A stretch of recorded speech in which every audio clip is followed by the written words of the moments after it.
since I have posted a video. I haven't really been feeling myself lately, but I've just kind of been feeling sad, on the verge of feeling depressed. I feel like now I'm just trying to get a routine every day and do what I can to stay productive without obviously having a job. Just the world being so different right now, I'm just trying to get into a groove and do as many things that I can do to feel productive.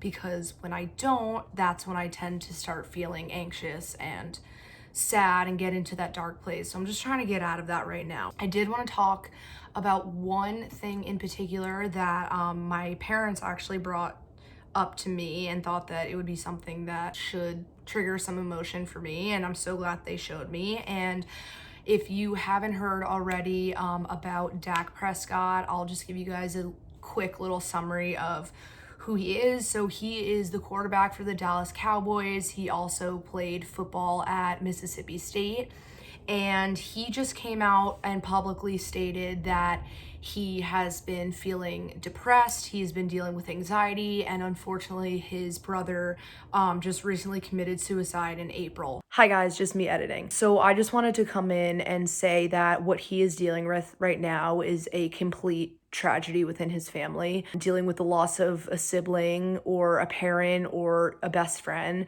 is going to obviously come with a long grieving period, and we need to understand that there's no right or wrong way for somebody to grieve. Whatever is best for them and what makes them feel as good as they can inside is something that we just, as bystanders and fans in this case, need to support. If he wants to publicly announce what happened to his family because he feels like he can trust his fans and, you know, essentially the entire world, then we need to back him up and support him. It's so real and it does happen. His mother actually passed away from colon cancer when he was 20 years old. So he is 27 now. So to me, that is still a kid. He's basically still a kid. He's 27 years old. He's leading one of the most famous football teams in the country. There's so many eyes on him. Everybody looks up to him, if you're a Cowboys fan especially. I want to touch on one thing in particular, and that is Skip Bayless. Sorry if I'm saying his name wrong. My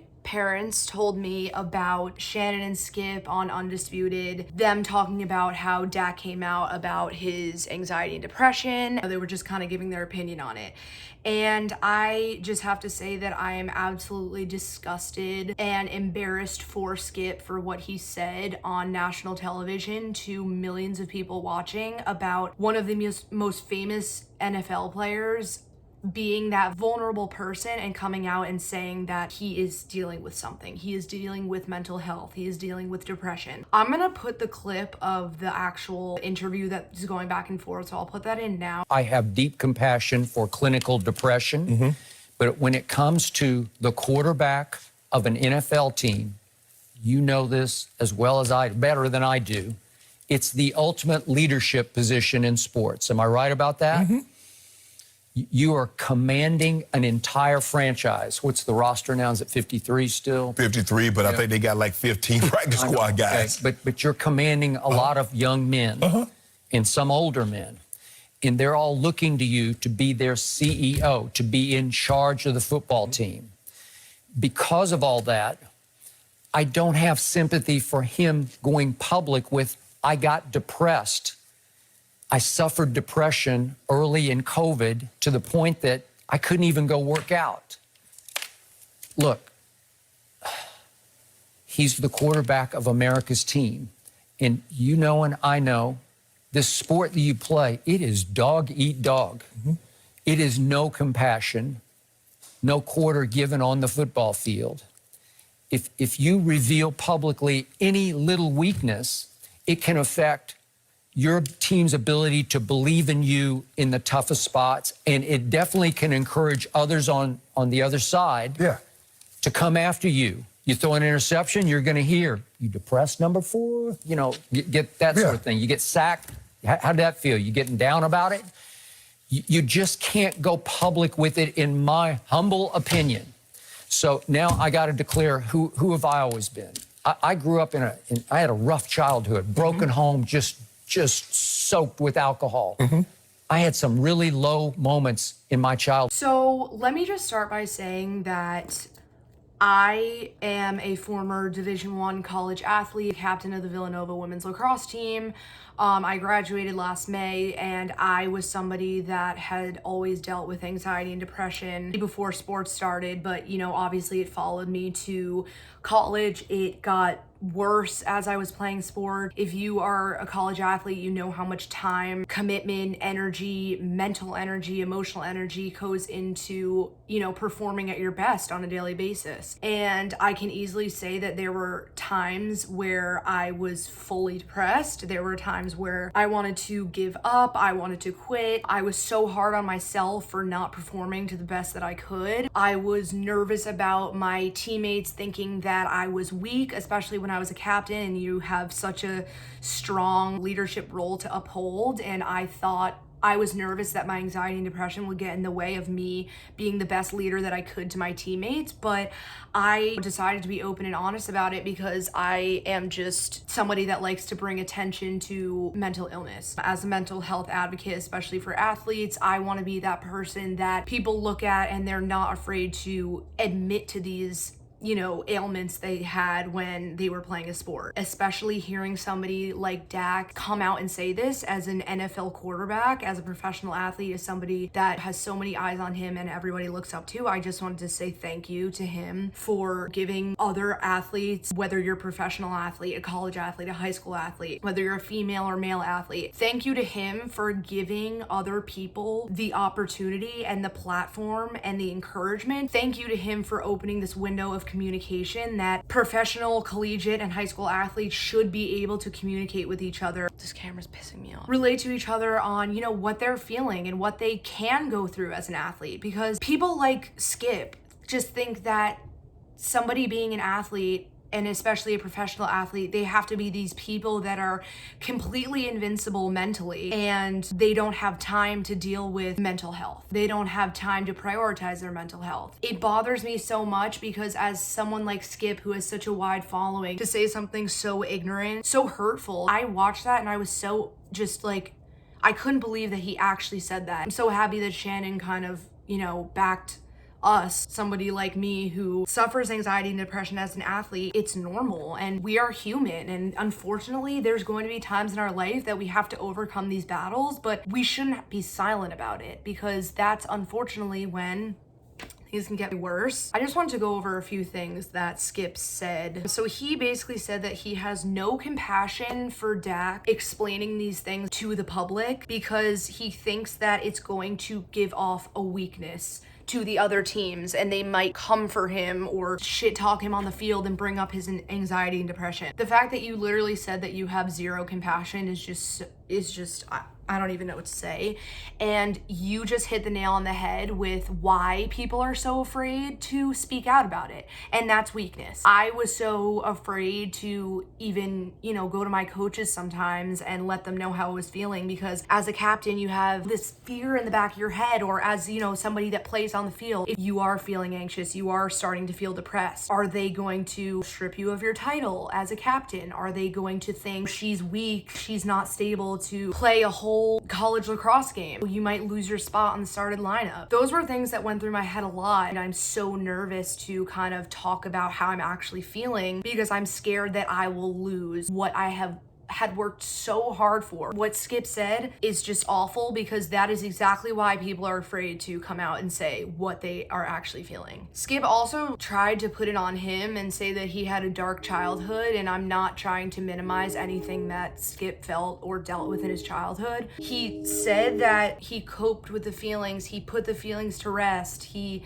didn't let the feelings of, darkness take over his life. That's easy for you to say. I mean, think about the people that don't know how to overcome these dark feelings. They don't know who to go talk to. They don't know coping mechanisms with how to deal with these dark thoughts that they might be having. So for you to just say that everybody just needs to accept what they're feeling and put it on the back burner and they just can't bring any attention to it, not everybody copes with mental illness the same way. Some people get incredibly angry and mean towards their friends. Some people can't sleep at night. Some people have dark thoughts that may turn suicidal. Some people fantasize about death, and For me, when I was in 8th grade, the most I've ever been depressed in my entire life, it was the what ifs. And I would say to myself, you know, what if it gets to the point where I want to kill myself? What if it gets to the point where I'm home alone and I do something to harm myself? And that's real. And I think that,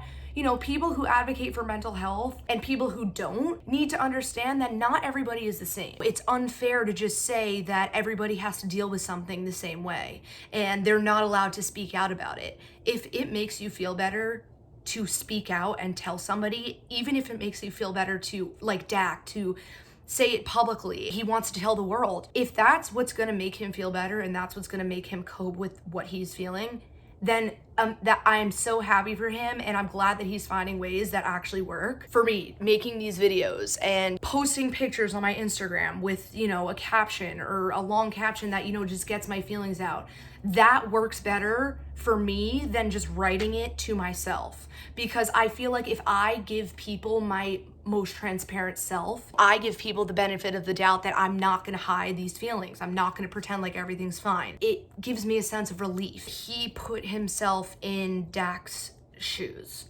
I mean, clearly he didn't, because he said, oh yeah, I put myself in his shoes, and as a professional quarterback, it's something that, quote, you've just got to get over. You've just got to get over it. You can't give in to the anxiety and depression. You can't give in.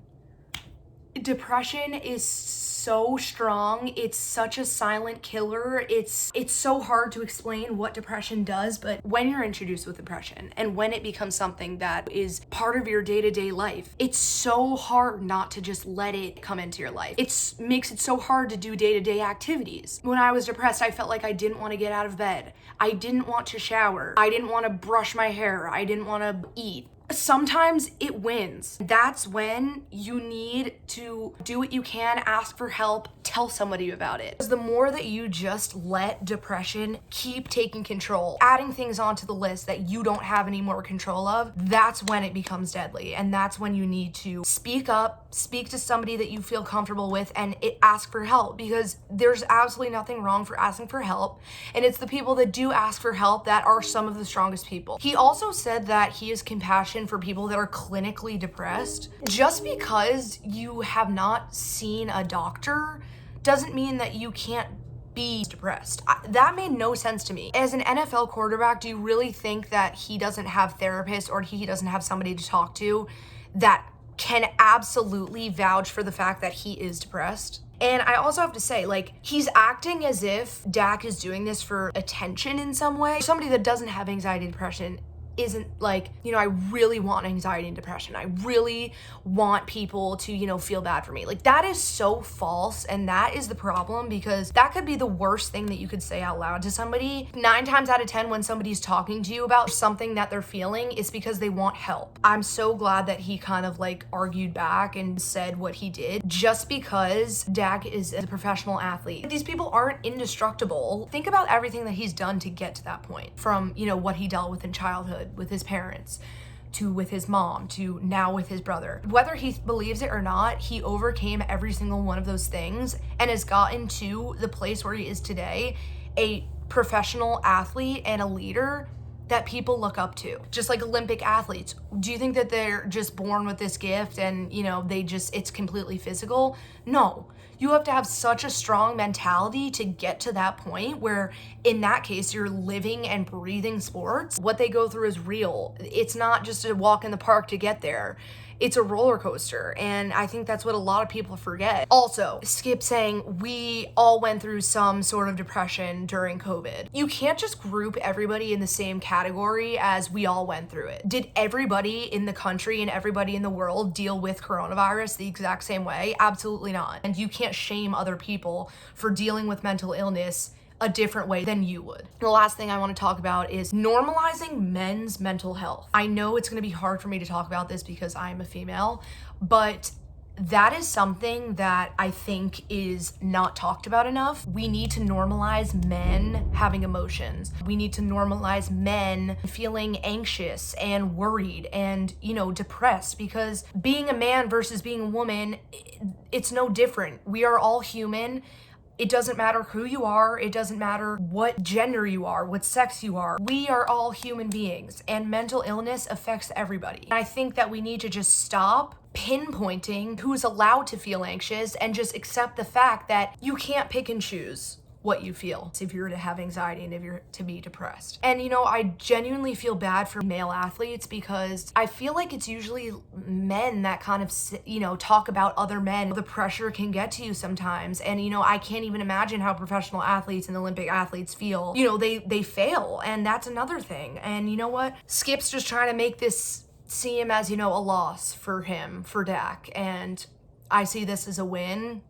I see this as another open door that is hopefully going to break the stigma surrounding mental health in athletes. And I just wanted to end this video by saying thank you, Dak, for being so courageous. And I hope that you are doing what you need to do to deal with your anxiety and depression right now. And just know that you have not only your fan base, but somebody like me who doesn't go crazy over professional football so much. I completely have your back, and I will be supporting you and following your story. What my message is today is mental illness is real. Please, can we normalize talking about mental health in athletes? It's going to save people's lives.